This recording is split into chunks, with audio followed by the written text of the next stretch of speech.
Happy Friday, guys. Thank you so much for coming out today. We are, as always, in National City, beautiful part of San Diego. Futures Past is where we do all of our wonderful media and content. I always look forward to these days, Alberto, my trusted videographer on the back end, making sure he captures all of my best sides. Of course.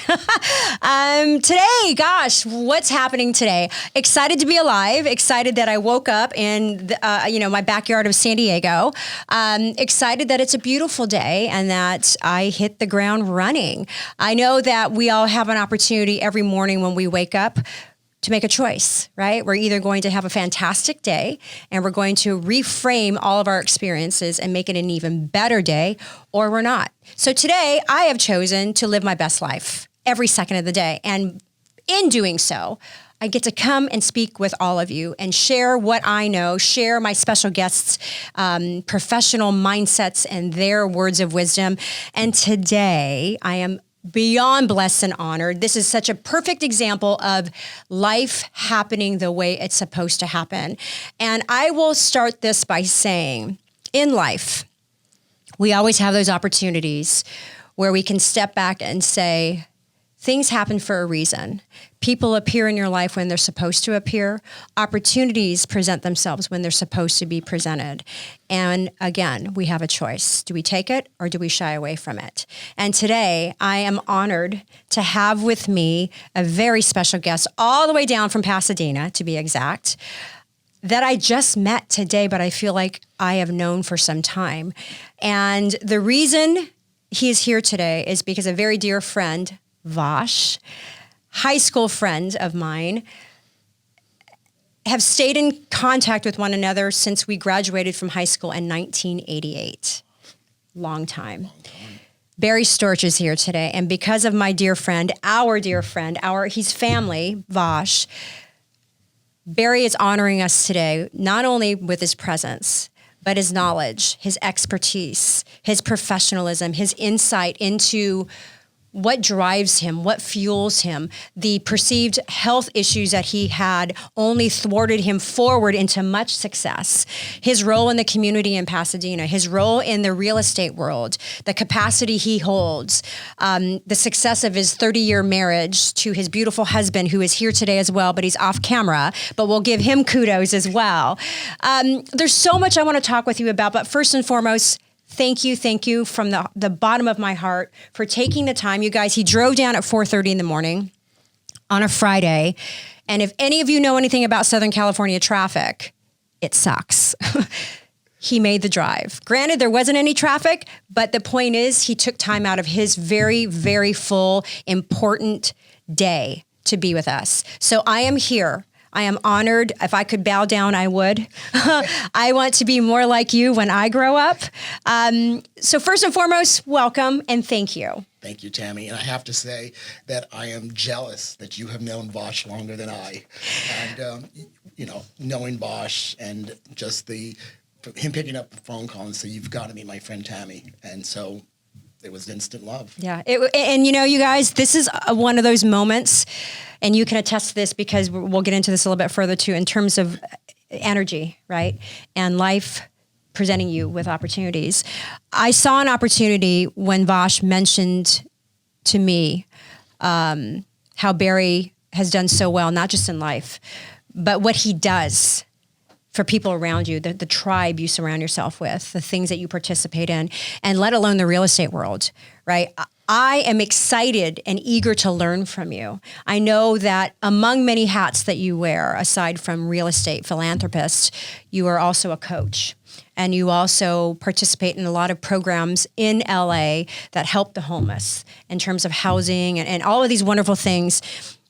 Where do you find the energy? Where do you find the wherewithal when you wake up in the morning? Because real estate's one thing that, and I shared with my previous guest, whether it's a transaction that's, a home that's $395,000 or a $4.6 million home, the workload is the same. And we fight for our clients the same way. You don't fight more for one over the other. We fight the same. We have such a significant role in someone's life, whether it's their first home or their 25th home.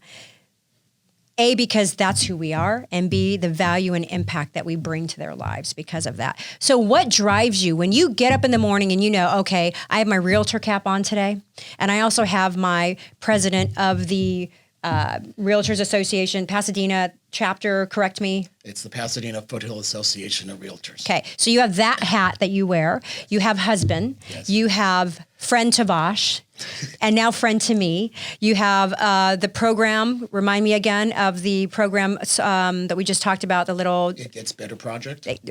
I want to hear more about that because you shared with me. So the question is, what makes you get up in the morning and do what you do at 10,000%?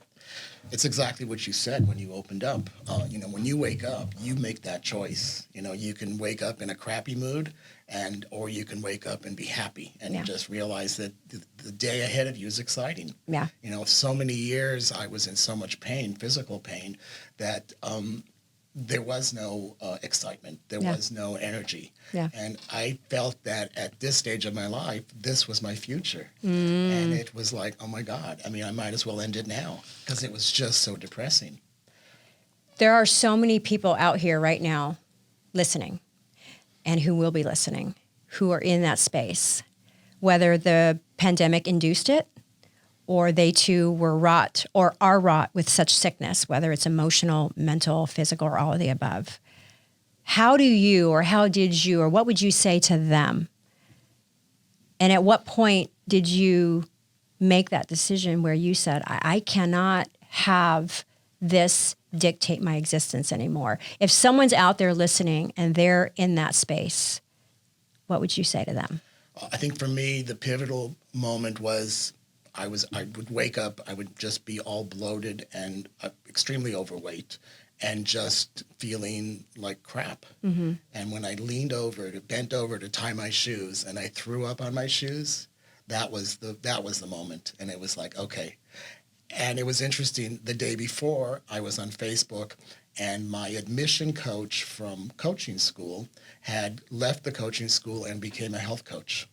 So I watched her transition for a few weeks, and I thought, okay. I called her, and she took my call right away, and then I ghosted her for a few weeks because I wasn't emotionally ready to do this. And that's so important, right? Yeah, and then 2 weeks later, I called her and I said, okay, let's do it. And she guided me, told me the program, and signed up right that day. And in 4 months' time, my whole life changed. How long ago was this? Almost 3 years ago now. Okay. Yeah. So that person that's sitting there, their desire to change has to be greater than their desire to stay where they are. Exactly. Okay. And that pivotal moment 3 or so years ago, how did that translate over into your business? I'm sure your business just exponentially thrived. Oh my God. So let me tell you this. When I was overweight, it was sort of like a wall that was surrounding me. And it was like I was shy. I would, when I started in real estate, I would dress like the wall. So I would fade in. I would like blend into the wallpaper because I just didn't want to stand out. Once I lost my weight, this confidence level just came out of nowhere because not only the confidence, but the energy, my whole life changed. Your perspective. Yeah. Just the whole outlook because I was no longer in pain. Mm-hmm. When you're in pain, nothing else matters. Mm-hmm. And that was the change. Yeah. And then things just started happening for me in real estate. It's funny because I'm really big on symbolism, right? And the things that are presented to us in our lives. And this is a really good example of this. So that weight, that overweight was a cushion. Oh, absolutely. There's so much here in just that statement because it was truly buffering you from your true success. The emotional bondage and the physiological and physical bondage that you had experienced was preventing you from really having what you're truly destined to have and be. So it was almost like a protective device, right? A perceived protective device. It protected us from what we felt like was more pain or more of what we didn't want. But in reality, it prevented you from having that. So how symbolic is it and was it that once that weight came off, the floodgates opened?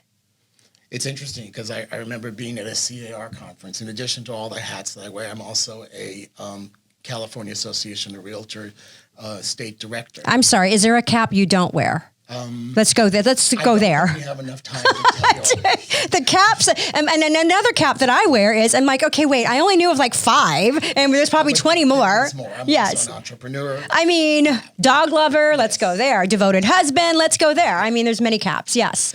So when I was sitting at the conference, one of the directors looked at me and said, "You should run for president." And I looked over my shoulder to see who she was talking to, and I was like, "No, that was not me." And I was heavy at that point, so it was like, I just again want to blend into the wall. I didn't want to stand out. And then as time progressed, when I lost my weight, I went from there was 5 months not seeing these people at the conference, and then I showed up, and I was a totally different looking person. People didn't recognize me. I totally looked different. How much weight did you lose? 50 pounds in 4 months. Good Lord, do the math on that. Yeah. And how did you achieve that? That's a lot. Yeah. So there's a program where you work with a coach. You eat supplementals, and then you eat a normal meal once a day. And if somebody had told me a few years back that I was going to cut down my caloric intake to 1,000 calories a day, I would say you're crazy, because I was a food addict. 1,000 calories a day, Yeah. including Everything. Oh my gosh! Yeah. And lots of water. And how tall are you? 5'7". How in the world? It was determination. I was a sugar addict. So everything hurt. I could not even flex my hands. Yeah. And it took 2 weeks to lose the inflammation in my body, and it was like, oh my God, there's light. There's a life. I could run. I could move without running out of breath. Yeah. So, once I did the program, and then I saw, oh my God, this is such a big change in my life that nothing could stop me. And your business now. Yes. Okay, now 3 years ago, I'm sure it was immediate. Talk to us a little bit about, obviously we all went through something last year because of the pandemic. So you were set up. It's interesting how life presents itself with opportunities that will help you endure what's to come that we don't know what's to come. So all of that you went through with the weight loss, and then all of a sudden making the connection to that was a buffer, right? Then your business takes off. Then you're taking on more hats. Then you're taking on more responsibility, more roles. These opportunities just kind of found you. They sought you because the real Barry, in all your vulnerability and all of your rawness, literally, is now available and present for the opportunities. And in life, that's how it goes. Because I can tell you, with the surgery that I recently had, all of the pain that I lived in for 15 years and not knowing, I felt like it was okay to be in pain because that was normal. It was normal to have muscle and joint pain. It was normal to have shooting pains down the left side of my body. It was normal to have autoimmune issues. It was normal to have all of it, that you just adapt. But something you said strikes me very profoundly, and that is it was a buffer. So not that I had the weight, but the breast implants that I had was a buffer. It was my way of interacting with the world, not in a sexual way, but in a way that when I did get them 28 years ago, it was the thing to do. And you got big boobs, and bigger is better. The doctors are like, bigger is better, let's do it, right? But fast forward to looking back on all of the experiences and successes that I didn't get or have, because I was living in a perceived safe zone, Absolutely. But still living in pain. 2.5, 3 months ago when I removed these, my business has taken off. So my point is, we have a choice. We can wake up and take what we're used to and just stay there because it's comfortable and it's not foreign and exist. Or we can say, you know what, I'm going to be vulnerable and I'm going to strip myself of these impediments. Step out of your box. The bubble, right? And just go. So you have succeeded with that. Absolutely. And now your life is where it is. And you are taking on this amazing project because of your success and the ability for you to pivot 3 years ago and take that pivot and those transitions to now. Talk to me a little bit about the project that you're working on that is very close to your heart. I loved the footage you sent me. It resonates with me. And I parallel a lot of who you are now, because the role of how we show up in life is to help people. and to educate. Yeah, absolutely. And if we don't do that and step outside of ourselves, then why are we here? So talk to me a little about this project. What's the name of it? How did you come to do it? You and your husband. I mean, tell me all about that. So January of 2020, before COVID hit, God, that seems like so long ago. It's like January 2020. Wait, was that 2 years ago? Yes. It seemed like 10 years ago. I mean, yeah. So we had a friend of ours, my husband and I, sent us a casting call, each of us independently, and we both started filling out the application, not telling the other one. Oh my God, that's cute. And when I came home and I said, "Oh, Mandy sent us this," and he said, "Mandy sent me this." So we did a little video. It was for the It Gets Better project, which is to basically it's a message to get out to young gay teens that it does get better. That you don't give up. The suicide rate for homeless teens, for young teens that are displaced from their family is enormous.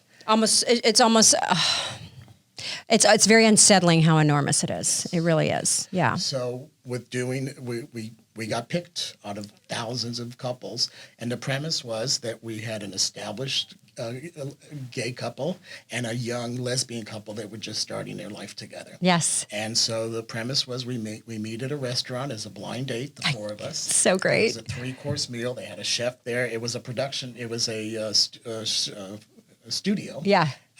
We walked in and we didn't know what to expect, and there was like a crew of 40 people, yes. 5 cameras. It was funded by Lexus Auto. Yeah. And it was a big project. Yeah. And it was I believe it was an 8-minute video. Yeah. That took 9 hours to shoot, and we just connected with these 2 women. And we just talked about coming out, yeah. Establishing our life, all of the activism that my husband and I have done for all of our 30 years together. Yeah. Going to the March on Washington. Which, mind you guys, I don't know about you, I can't last 6 months in a relationship. 30 years. 30 years. We will talk about how that's transpired and why it's successful, because you have to have an equal partner. Absolutely. There's something wrong with this equation if I can't last 6 months. That's a whole nother podcast, dating advice. I think our 30 years of success was we both came from relationships. We both lost our spouses. And like figuratively, and yeah, okay. Yeah, my husband died.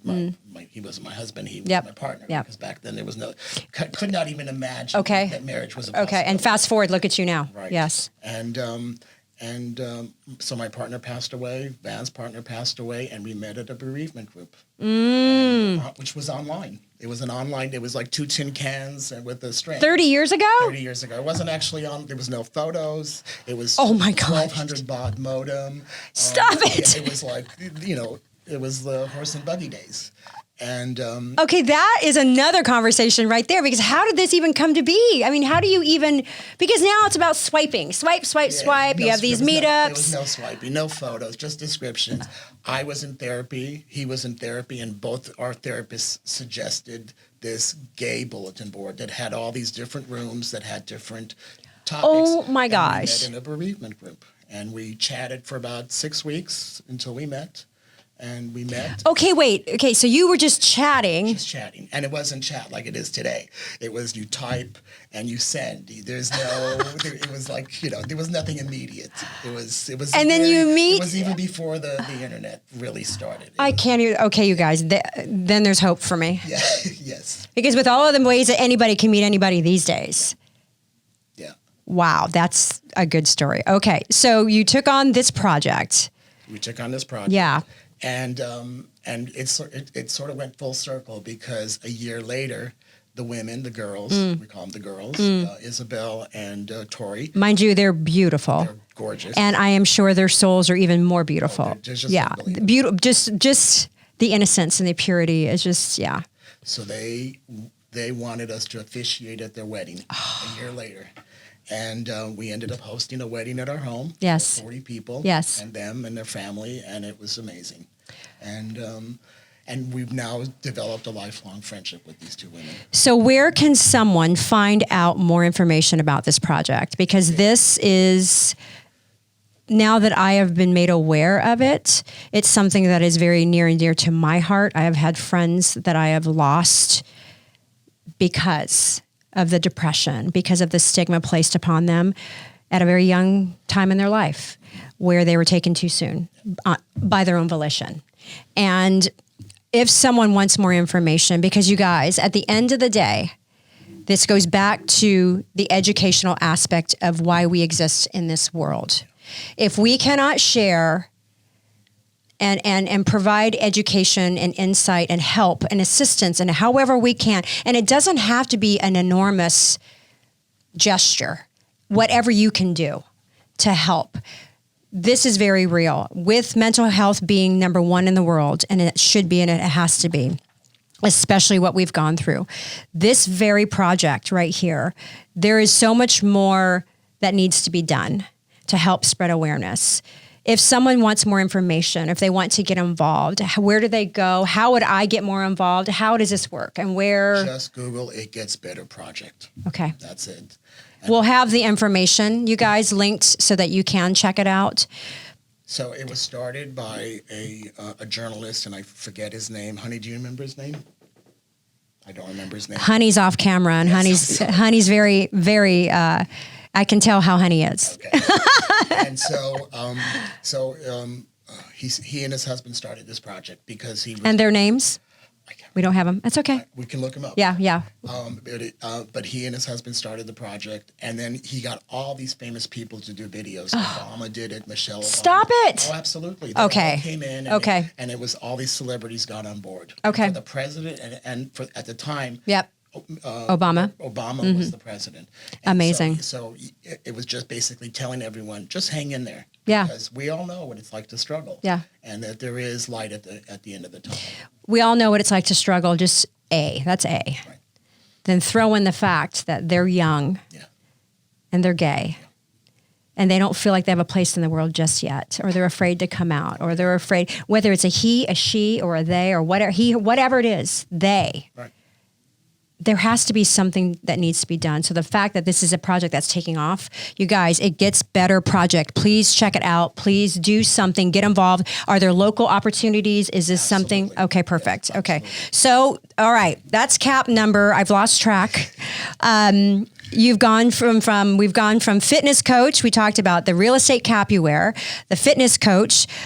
Did I read somewhere that you're also a real estate coach as well? Yes. Okay. So that's my niche. That's your niche. Okay, so let's talk a little bit about that, because you've been doing real estate for how many years? 16 years. Okay, and you have seen a shit ton happen. Oh my God. Okay, so 06, 08, 09, let's just keep going. Yeah. Everybody says, at least, this isn't the first. The pandemic that we just went through, this is not the first pandemic or first, the market is insanely hot. The market is crazy. There have been probably a multitude of them that we can reference. So it's kind of the same, but different. So given all of the years you've been in the market, you have managed, and I know I use this word often, but you have managed literally to keep going, and you've become more successful. So what are your thoughts on the market as it is today, given it's the Wild West? Let's compare this to 08, 06, 07, 08-ish. Compare the differences then. I feel, and this could be just, maybe I'm not informed enough, I feel that back then, the real estate industry didn't sustain the economy like it did this past year. Absolutely. Okay, good. I'm glad I'm on point with that. I'm doing my homework. So talk to me a little bit about, again, we don't have a crystal ball, but you know trends, and you've witnessed the trends, and you've lived it, and you're still living it. Let's talk a little bit about the real estate industry as we know it, and what are some points for an agent that's out there right now that's not as seasoned, not really brand new, but not as seasoned, kind of in between, that might be struggling, right? We all know working your sphere of influence is huge. You do a great job of it. You own Pasadena and the surrounding areas. What would you offer in terms of suggestions to develop their brand? As you know, social media is huge. That's part of our business. But there are many that are succeeding without social media. So talk to us a little bit about your thoughts on the market as it is now compared to where it was, And how do we keep moving forward and succeeding? How do we, like, if you were my mentor, what would you say to me in terms of, Tammy, you need to implement A, B, and C? Okay.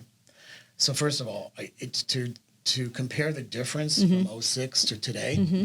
I think the only difference I can really think about is that back then it was NCR forms, and you wrote the contracts on the hood of your car. Thomas guides, Yes, hello. Thomas guides, yes. So now the technology has changed, Yep. so we have to embrace the technology. Yes. From both social media to how your forms work to how you interact with your clients. Right.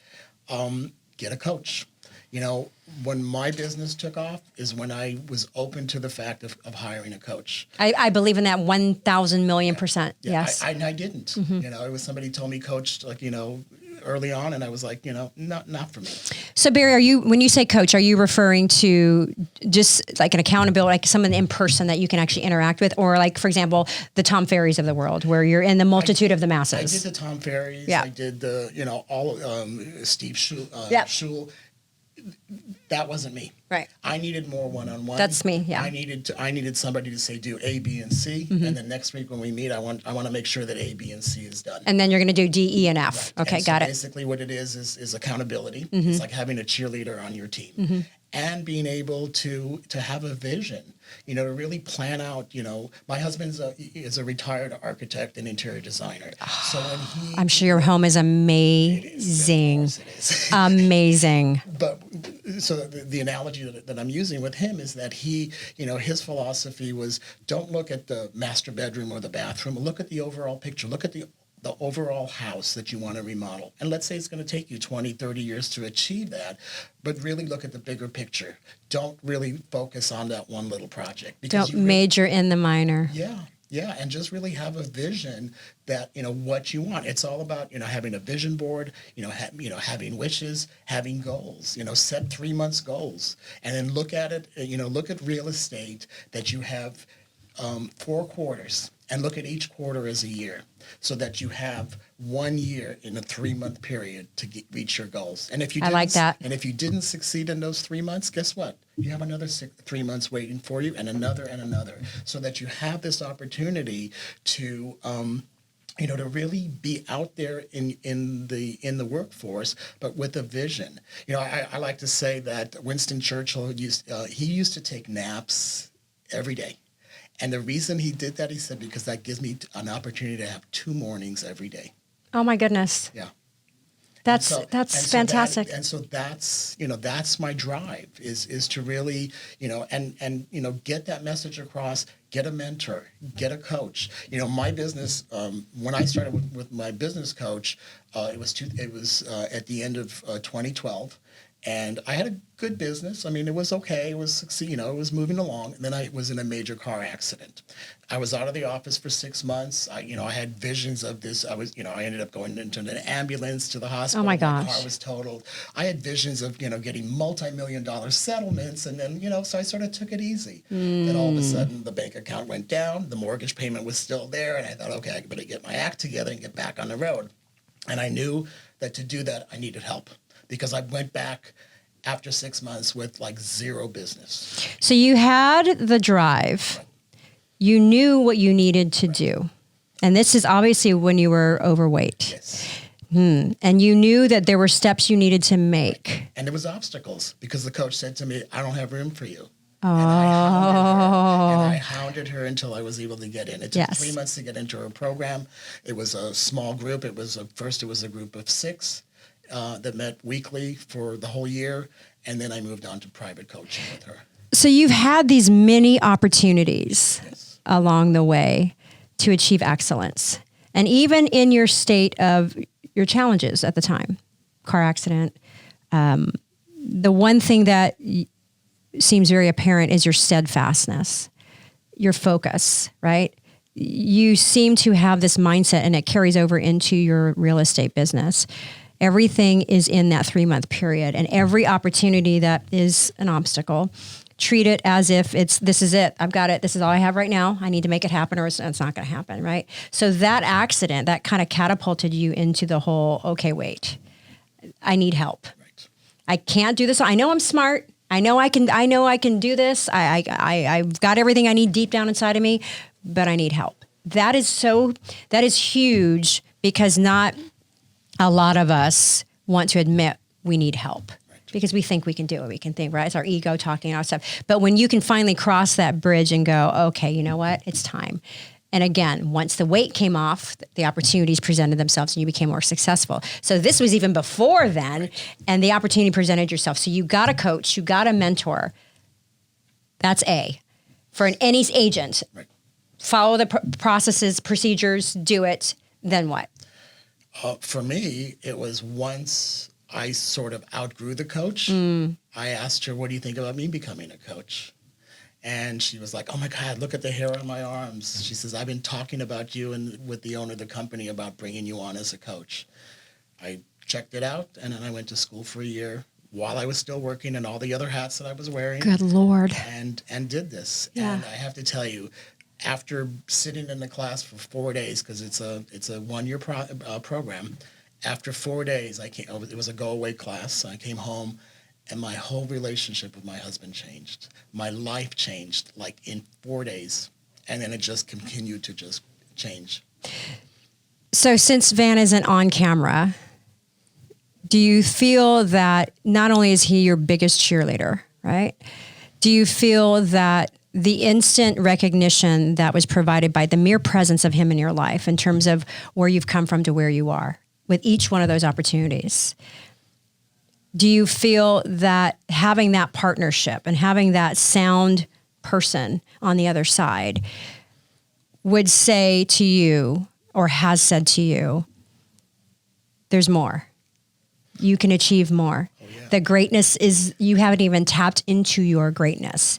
Because if you're doing this by yourself, I know that I can speak from experience. When I achieve milestones and goals for myself, sometimes I have to be strong just to be strong, because I don't have that sort of support system where they can go, honey, I'm proud of you, but this isn't all. You have more to do, right? So it seems that he is that person and has been that person among your tribe as well. Vosh is probably one of them too, where had he been part of this interview, what would he say to you now, and he can speak for himself off camera, about your next accomplishment?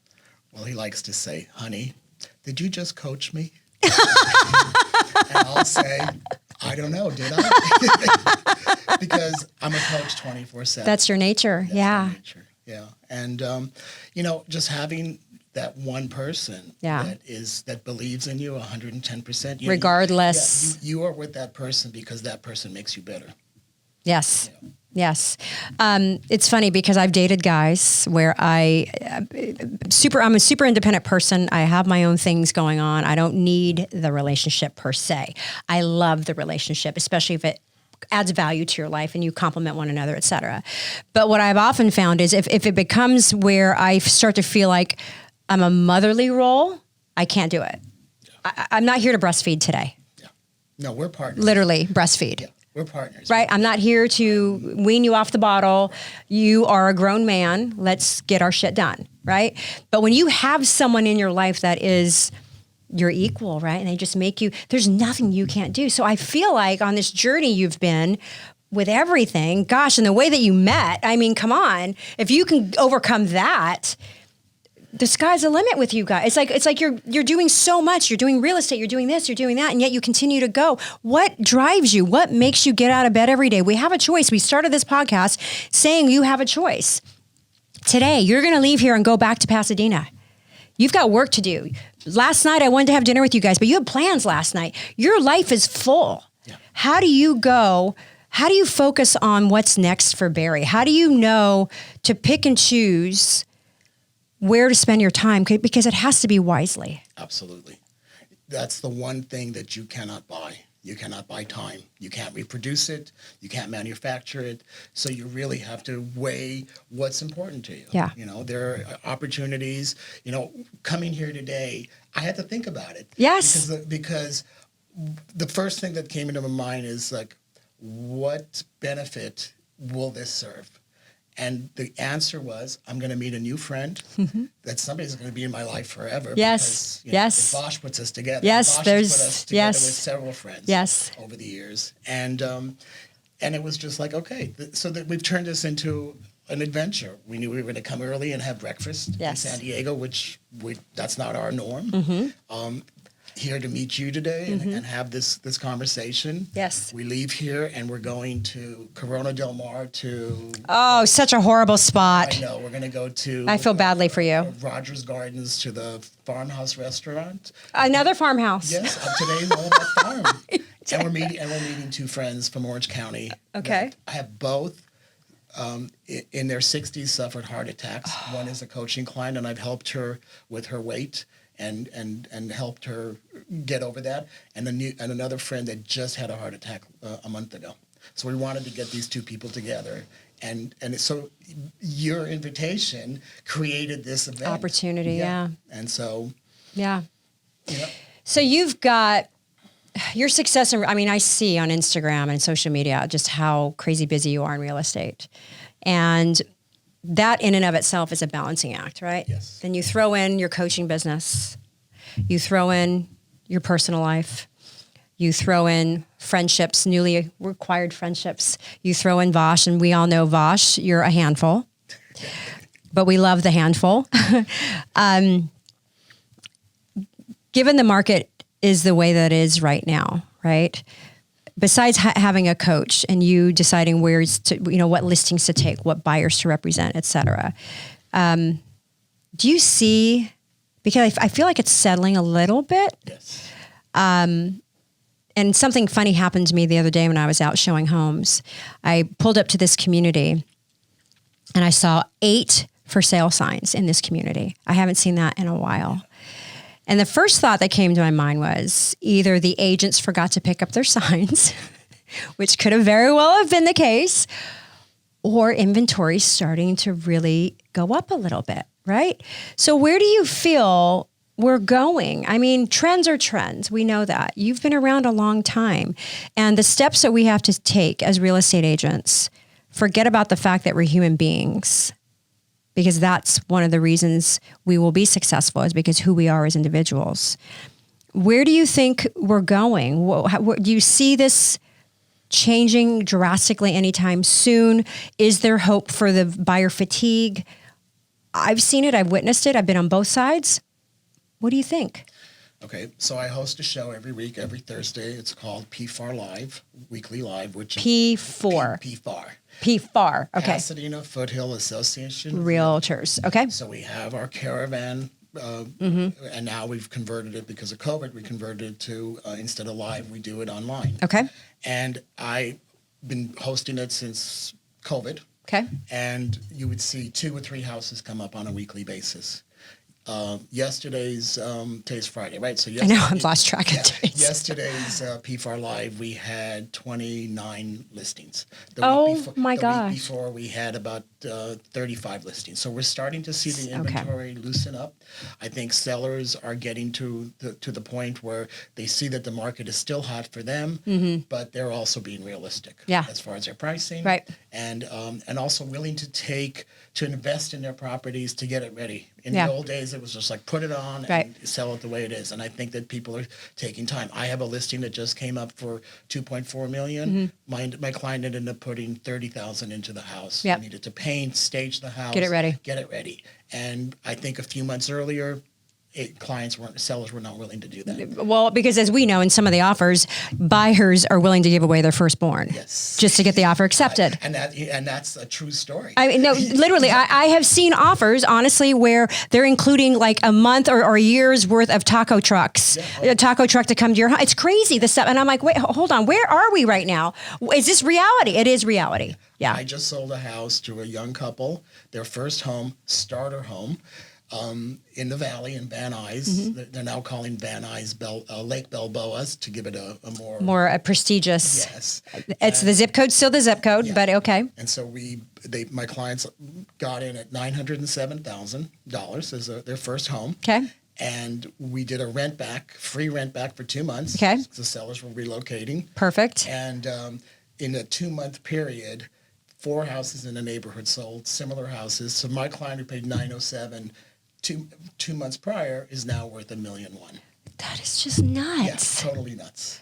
And we see and we're seeing this all. I mean, I'm hearing stories from colleagues all over town. Yeah. How just these ridiculously overpriced properties. And it's unfortunate because one of my listings was before we hit the market, we were going to come in at 1.169. Okay. And literally the day before we were about to hit the market, San Francisco buyer through a FaceTime viewing viewed the home and wanted to lock it up that night before we went live at 1.2, and it was 100% non-contingent. So why would the seller want to? It's a bird in the hand. It's a no-brainer. And I tried to educate my seller about that. And I said, okay, here's the deal. Here's A, B, and C. And let me throw D in there because we did a pre-listing appraisal. We know what the value of this home is. It may not be what you think the value is. However, this is where we are. They're willing to go way above, and it's fully non-contingent. So I think we should probably take this. And in that offer was also, by the way, $400,000 down and free rent back because the sellers had nowhere to go for 3 months. Should they decide to use it, right? And I was reading through this offer, and the minute I saw it was fully non-contingent and where they were coming in, I said to myself, we have to take this. Forget about all the ancillary stuff.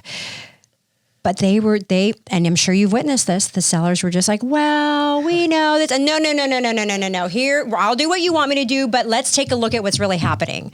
Needless to say, we went ahead and accepted it. We closed in 21 days, and it appraised, which even if it was fully non-contingent. But the funny thing about it is sellers are, and they have been, losing their minds, right? Like losing their minds because of the market as it is. Absolutely. Do you feel, yes, it is, but do you feel we'll kind of go back to normal, whatever normal is, right? Do you remember the days when we only had to come in if a home was sitting on the market for 30 days, 1% to 3% above ask? We had that leverage. And if it had been sitting on the market for 60 days, we had that leverage to come in 1% to 3% below. No. Who comes in? I had a buyer the other day goes, oh yeah, I'm a VA buyer. I have $1,000 put down. I go, okay, what? You're going to get it back anyway at the end because really, but who does that? Because sellers don't have to, right? And then the buyers are getting exhausted, whatever. So do you feel like it's going to? So first of all, before we get to that, I want to say, I always tell my clients at listing appointment time, your first offer is your best offer. Always. And when you turn down that amazing offer, you're going to regret it down the line. For sure. And where we're going to go, what we're going to see, we're seeing a lot of interrupters entering the real estate business, with all these, and I don't want to mention your names. Of course. But, these agencies that are, we can do it without an agent. Of course. Oh, and that's rampant now. That is yes, rampant. Yes. We've seen a lot come in and go. So, but we're also going to see a lot of them coming in because we are now really marketing to the millennials. Oh my gosh, 10,000%. Yes. They are the next generation of all of our transactions. And it's so funny because my coach and I, 8 years ago, many years ago, went to a conference about the millennials, and we all, everybody was in the audience. We're a bunch of old fart realtors, and we all laughed at it because we said, like millennials, okay, yes, they're the ones that are living in their parents' basement or living with 6 other people in a house, yes, paying $1,000 each, yes. But we didn't count on the fact that they're making $50,000, $60,000 a month. Okay, on YouTube, or influencers or what have you, yes. And so now we're seeing them enter the market, and as they're entering the market, they become a very sophisticated buyer. Super savvy, and to the point where they don't like the wall color. Yes. And to the, where they'll negotiate the wall color. Yes. So my nephew just did that, and I go, okay, I keep forgetting how old he is. It's but I'll do that. Yes, right. Yes. So I do think that there, I went on a CAR conference, California Association of Realtors conference, and our chief economist said to us, 5 years, and this was maybe 2 years ago. He says 5 years, within 5 years' time, really make a lot of money between now and that 5 year period because things are going to change. I believe that. And I do too. And, and it's right where I'm at as far as my stepping back. I have my company is the Storch Group. So I have people working with me on this. And so I see at some point within the next few years, sort of stepping back a little, wearing less hats. What? Yes. Does your husband, okay, is he okay with yes, that? Yes, because we're looking at traveling some more. Yes. But I still want to keep my hand in real estate because I love real estate. I don't think we ever get out of it. Right. It's in our blood. Yeah. So with all the hats you're wearing and all of the wonderful things you're doing and the huge difference that you're making in so many lives, you're such an example. And the one thing that I shared this previously, the one thing that I'm super adamant about is leading by example. And don't ask others to do something that you aren't willing to do yourself. I also know that with these choices that we make every day when we open our eyes, God willing, another day, that you can either be one of two things. And I shared this previously. My mother told me once, a long time ago, you can be a faucet or a drain, right? And we have a lot of drains in our life. We call those time sucks, right? But when you're a faucet, and you are such a faucet, Barry, you have to have someone pouring into you.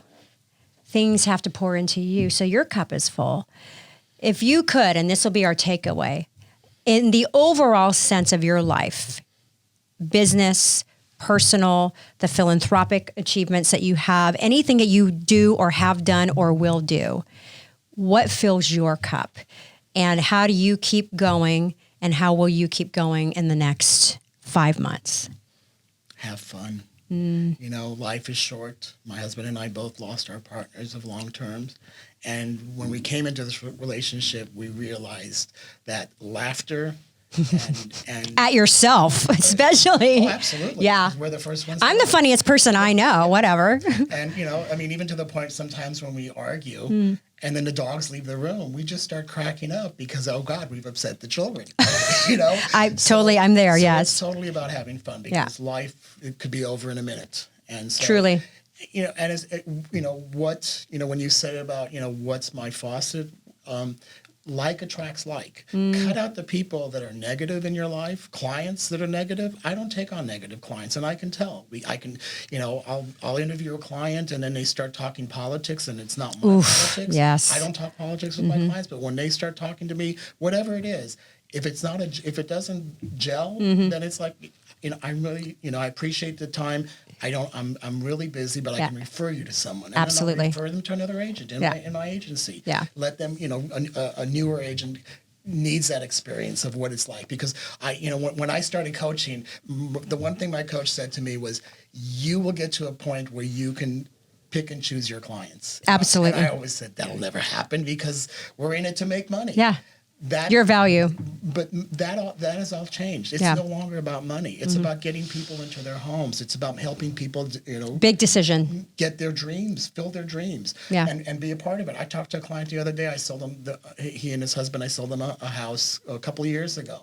And they said, you walked us through the whole process where we were petrified. Yes. And look, we've got our home and we've started our family because of what you did. And I met with them a year before they could even qualify. They had $1,000 when we met, and then years later they figured out how to borrow money from their pension. They saved their money, took odd jobs to raise money so that they could have a home, and now they're like happy. Yeah. So that's what drives me, is being able to see people get into their homes and start their life. So that's what, and I'm sure your husband does a lot too to help fill your cup, right? Just the unconditional support and assistance and being on the same page. And coming down here with you today, getting up at the ass crack of dawn. Come on, really. But you did say something pretty poignant when it comes to the impact we have on their lives during the real estate transaction. Because for me, it's about repeat business and it's about referrals. And if your word isn't your word and you have some sort of, questionable experience with your clients, I'm a little different, and I can sense you're this way as well. I become very close to my clients because we are so intricately involved in a very important decision. And if we can talk them off the ledge 25 times and help them understand the psychology behind this, that things will be okay, that's a huge feat to accomplish. But I have relationships that go on past the transaction, with all of my clients. Like I text them probably weekly, coffee, this, that. I'm not an email drip campaign person. I'm more, hey, what's going on? Hey, I just saw that you did this. Let's go get together. Oh my God, you guys got married 2 weeks ago. I want to come do a little interview with you and talk about, make them feel like they are a part of your life as much as you are a part of theirs. And that is a defining difference between you and many different agents, because many agents have that attitude of, I'm not here to be your friend. Yeah. Which is unfortunate. All my clients are my friends. Yes. You know, and over the years, I mean, 4th of July, people were at the house. Yeah. And, oh, you're a client of Barry's? Oh, you're a client of Barry's? He got us a house. Yeah. And then they all become friends. Right. It's family. And so that's, that's really the goal, is to, I'm sort of like a matchmaker. Yeah. That's exactly the way we look at it. Their homes, yeah. And then, introduce them to other people, to other cultures, other communities. Yeah, for sure. Yeah. Barry, you were impressive when Vosh mentioned you to me and he shared with me. And then I was even more impressed when I got on the phone with you, not once, but a few times, and through text messaging, and you sharing about your life and your husband and all the things that you do. I will echo your sentiment in that we will be in each other's lives for the rest of our life. I feel that 10,000%. And I say this very rarely to individuals that come into my circle of influence, but I and many people can only aspire to do half of what you do, given what you've gone through, given what you've overcome. I always like to look at my guests and learn from them. But there isn't one thing that I've learned from you. There was like 50 things that I've learned from you, if not more. And I'm sure as I'm driving back today, I will think of 25 more. But the fact that you do what you do, and you're so busy and your real estate and this and that, and yet you still have this calming nature about yourself. If I didn't know any better, that I think you did, like you had CBD in your bacon or something. I don't know, but it's like this calming nature amidst the turmoil that's going on around us. I'm grateful for you. I'm grateful for the time that you took to come down here, the choice you made. I'm grateful for this conversation. Your husband, so supportive, being dapper in white. I think that, the fact that you guys are making this an opportunity to see somebody else in Corona Del Mar, there's opportunities in every step of the way. For those of you who are watching and you want more information, or you're looking to get involved in something bigger than you, outside of your life, it gets better project. I can't stress enough. Go to the website, reach out to me, get involved, make a difference. The one thing I will take away among many things from this conversation is stay true to yourself. Remove the barriers, whether it's physiological, physical, mental, emotional. You are in the way of your own success. Absolutely. And until you remove those barriers and you're okay being okay, you're never going to know what you're really destined to do, because we've all been gifted with something, if not more than one thing. Tap into it. Check in with yourself. Find an accountability partner if you don't already have one. If you're in real estate, get a coach. You're inspiring me to get a coach. Who knows? It might be you. Better yourself. We have one life, and we are merely renting these bodies. We don't own them. Take what you've been blessed with, make the world a better place. And I'm grateful, and I thank you for being here today. And thank you for allowing me to be here. You've made me realize I do a lot. Because I don't see it. Hold on a second, Barry. Which cap made you realize that? Because there's probably 50 right now that I know of. Probably the cap 4? the Barry, that's the personal Barry. Because when I don't get an opportunity to step back and really look at all the things that I do. Yeah. When you pointed them all out, that it's a lot. It is. But I do it because I enjoy it. I love it. Yeah. And that's what keeps me going. Therein lies the difference, right? I mean, because I have many caps that I wear as well, and people ask me, how do you do all this? I just go, what do you mean? How can I not? Right? You just do it. I can't afford not to do it, right? It's natural. It's just you're either wired that way or not. But Vosh, we thank you. Yes, thank you, Vosh. Thank you, Vosh, for the introduction, and we hope to have you as a guest soon. As always, San Diego, coming at you from one of the finest cities that we know of. I don't know, I'm speechless. Usually I have something else to say towards the end, but my cup is full. And I'm grateful for the presence of Barry and his husband and for the opportunity to come and chat with all of you today. And as always, San Diego, go out there and make it a great day. Peace out.